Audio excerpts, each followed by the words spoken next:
ಕೆಟ್ಟ ಕಮೆಂಟ್ಗಳ ವಿರುದ್ಧವಾಗಿ ದರ್ಶನ್ ಪತ್ನಿ ವಿಜಯಲಕ್ಷ್ಮಿ ಸಮರ ಸಾರಿದ್ದಾರೆ. ಕೆಟ್ಟ ಕಮೆಂಟ್ ವಿರುದ್ಧವಾಗಿ ದೂರು ಕೊಟ್ಟಿದ್ದಾರೆ ವಿಜಯಲಕ್ಷ್ಮಿ ಅವರು.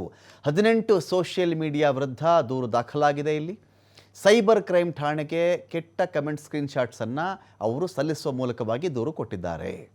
ತಮ್ಮ ವಿರುದ್ಧವಾಗಿ ಯಾವ್ಯಾವ ಸೋಷಿಯಲ್ ಮೀಡಿಯಾದ ಅಕೌಂಟ್ಗಳಲ್ಲಿ ಯಾವ್ಯಾವ ವ್ಯಕ್ತಿ ಯಾವ್ಯಾವ ವಿಷಯಕ್ಕೆ ಸಂಬಂಧಪಟ್ಟಂತೆ ಎಷ್ಟೆಷ್ಟು ಕೆಟ್ಟದಾಗಿ ಕೊಳಕಾಗಿ ಮಾತನಾಡಿದ್ದಾರೆ ಅಂಥೇಳಿ ಸ್ಕ್ರೀನ್ಶಾಟ್ ಸಮೇತವಾಗಿ ಅದರ ಪ್ರಿಂಟೌಟ್ ತೆಗೆದುಕೊಂಡು ಬಂದು ಅವರು ಕಂಪ್ಲೇಂಟನ್ನು ಕೊಟ್ಟಿದ್ದಾರೆ. ಇಲ್ಲಿ ದೂರಿನ ಮೇರೆಗೆ ಹಲವು ಸೆಕ್ಷನ್ಗಳ ಆಧಾರದ ಮೇರೆಗೆ FIR ದಾಖಲು ಮಾಡಿಕೊಂಡಿದ್ದಾರೆ ಪೊಲೀಸರು.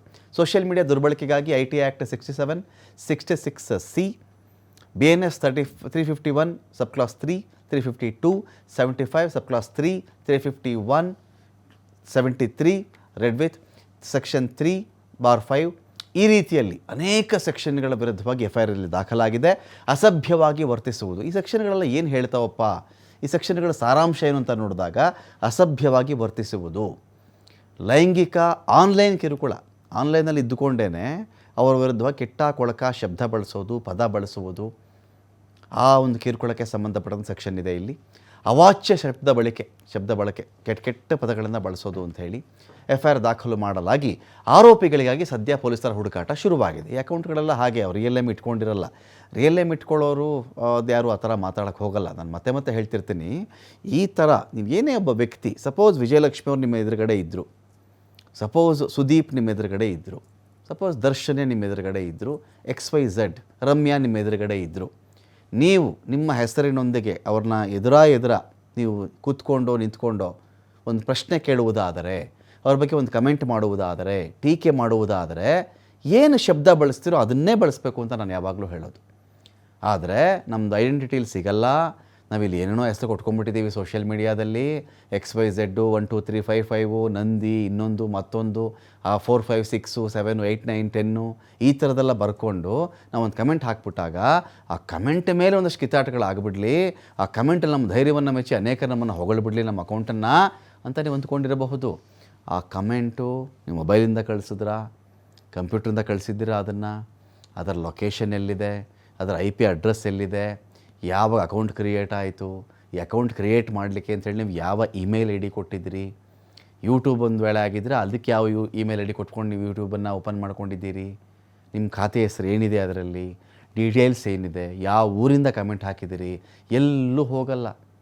ಎಲ್ಲ ಜಾಲಾಡಿ ನಿಮ್ಮ ಮನೆ ಬಾಗಿಲು ಬಂದು ಬಡಿತಾರೆ. ರಮ್ಯಾ ಅವ್ರ ಕೇಸಲ್ಲೂ ಹೀಗೆ ಆಗಿತ್ತಿತ್ತು. ನಾನು ಯಾರ್ಯಾದರೂ ಹೇಳ್ತಾ ಇದ್ದೀನಿ, ನಮಗಾದರೂ ಅಷ್ಟೇ ಎದುರುಗಡೆ ಬನ್ನಿ ಮಾತಾಡೋಣ. ಪ್ರಶ್ನೆಗಳಿತ್ತಾ, ಈಗ ನಿಮಗೆ ಸುದೀಪ್ ಅವ್ರ ಹತ್ರ ಪ್ರಶ್ನೆಗಳಿದೆಯಾ, ದರ್ಶನ್ ಅವ್ರ ಹತ್ರ ಪ್ರಶ್ನೆಗಳಿದೆಯಾ, ಅಲ್ಲೇ ಅದೇ ಭಾಷೆಯಲ್ಲೇ ಒಳ್ಳೆ ಭಾಷೆಯಲ್ಲೇ ಕೇಳಿ. ರಮ್ಯಾ ಅವ್ರ ಹತ್ರ ಮಾತಾಡ್ಬೇಕಾದ್ರೆ ನೀವೇನಾದರೂ ಒಳ್ಳೆ ಭಾಷೆಯಲ್ಲೇ ಕೇಳಿ, ಅವ್ರ ಅಕೌಂಟ್ಗೆ ಮಾಡಿ. ಸಭ್ಯತೆ ಎಲ್ಲೇ ಮೀರಬಾರ್ದಲ್ಲ. ಅವಾಚ್ಯ ಶಬ್ದ, ಅವ್ರ ತಾಯಿ, ತಂಗಿ, ತಮ್ಮ, ಅಣ್ಣ, ಅಶ್ಲೀಲ ಪದ, ಇದರಿಂದ ನಿಮ್ಮ ಪ್ರಶ್ನೆಗೆ ಉತ್ತರ ಸಿಗುತ್ತಾ ಅಥವಾ ನಿಮ್ಮ ಆಕ್ರೋಶ ತೋರಿಸ್ಕೊತಾ ಇದ್ದೀರಾ? ಅಭಿಮಾನ ಇದೆಯಾ, ಅಭಿಮಾನಿಸಿ. ನಿಮ್ಮ ಅಭಿಮಾನ, ಒಬ್ಬ ನಟನ ಬಗ್ಗೆ, ಒಬ್ಬ ಕಲಾವಿದನ ಬಗ್ಗೆ ನಿಮಗಿರ್ತಕ್ಕಂಥ ಅಭಿಮಾನವನ್ನು ಇನ್ನೊಬ್ಬ ಕಲಾವಿದನ ಮೇಲಿನ ದ್ವೇಷದ ಮೂಲಕ ತೋರಿಸ್ತಕ್ಕಂಥ ಅವಶ್ಯಕತೆ ಇಲ್ಲ. ನಾನು ಎಷ್ಟು ದ್ವೇಷ ಮಾಡಿದ್ದೀನಿ, ಎಷ್ಟು ಕೆಟ್ಟಾಕೊಳಕ ಲ್ಯಾಂಗ್ವೇಜಲ್ಲಿ ಆ ನಟನಿಗೆ ನಾನು ಬೈದು ಬಿಟ್ಟಿದ್ದೀನಿ ಎನ್ನುವುದರ ಆಧಾರದ ಮೇರೆಗೆ ನಿಮ್ಮ ಅಭಿಮಾನ ಎಷ್ಟು ಉತ್ತುಂಗದಲ್ಲಿದೆ ಅಂತ ಯಾರೂ ಮೆಜರ್ ಮಾಡಲ್ಲ. ಈ ವ್ಯಕ್ತಿ ಬಗ್ಗೆ ಪ್ರೀತಿ ಇತ್ತು, ಅಭಿಮಾನ ಇತ್ತು, ಆರಾಧಿಸಿ, ಮೂವಿ ಹಿಟ್ ಮಾಡಿ, ಸಿನಿಮಾ ನೋಡಿ, ಪ್ರೀತಿಸಿ ಅವರನ್ನು, ಅವ್ರಿಗೆ ಒಳ್ಳೆಯದಾಗಲಿ ಅಂತ ಹೇಳಿ, ಅದು ಬೇರೆ ವಿಚಾರ. ಇನ್ನೊಬ್ಬನ ದ್ವೇಷ ಮಾಡೋದ್ರಲ್ಲೇ ಇವ್ರು ಪ್ರೀತಿ ತೋರಿಸ್ಕೊಳ್ತೀನಿ ಅಂತ ಹೇಳಿದ್ರೆ ಆ ದ್ವೇಷದ ಪಾಪದ ಪರಿಣಾಮವಾಗಿ ನಾಳೆ ದಿನ ಜೈಲಲ್ಲಿ ಕೂತ್ಕೊಳ್ಳೋದು ನೀವೇ ಹೊರತು, ಯಾರನ್ನೋ ದ್ವೇಷ ಮಾಡಿಬಿಟ್ರಿ ಅಂತೇಳಿ ಸುದೀಪನ ಜೈಲಿಗೆ ಹಾಕಲ್ಲ, ಯಾರನ್ನೋ ದ್ವೇಷ ಮಾಡಿಬಿಟ್ರೆ ದರ್ಶನ ಜೈಲಿಗೆ ಹಾಕಲ್ಲ, ರಮ್ಯಾನ ಜೈಲಿಗೆ ಹಾಕ್ಬಿಡಲ್ಲ, XYZ ಇನ್ಯಾರನ್ನೋ ವಿಜಯಲಕ್ಷ್ಮಿ ಜೈಲಿಗೆ ಹಾಕ್ಬಿಡಲ್ಲ. ಕಮೆಂಟ್ ಮಾಡಿದವನು ಯಾರು ಹೇಳಿ, ನಿಮ್ಮನ್ನು ಮಾತ್ರ ಜೈಲಿಗೆ ಹಾಕೋದು. ಸೊ ಇದೀಗ ಪೊಲೀಸರ ಹುಡುಕಾಟ ಜೋರಾಗಿದೆ. CCP ಸೈಬರ್ ಕ್ರೈಮ್ ಪೊಲೀಸ್ ಠಾಣೆಯಲ್ಲಿ ಪ್ರಕರಣ ದಾಖಲಾಗಿದೆ.